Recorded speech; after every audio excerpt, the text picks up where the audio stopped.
السلام علیکم.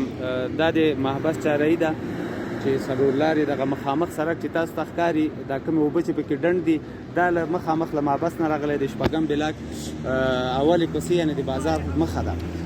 دغه اوبه تاسې وګورئ چې دلته خوا کې ورسره مسجد هم ده.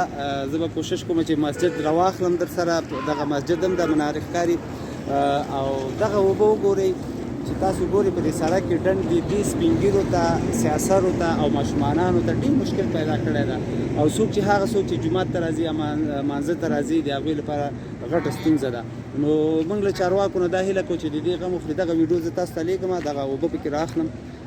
دا اوبه ولاړې دي، ډېرې اوبه ولاړې دي چې خلک یې په ستونزو سره اخته کړي دي. مخکې نور هم ډېرې دي او مخکې له دې نه مخکې اخواته نور هم ډېرې دي. نو هیله ده چې چارواکي له دغې موضوع څخه خبر شي او آګاه سي او د دې مخنیوی وکړي له ښاروالۍ له 12مې ناحیې څخه. نو تاسو ته دغه ویډیو پیش ده.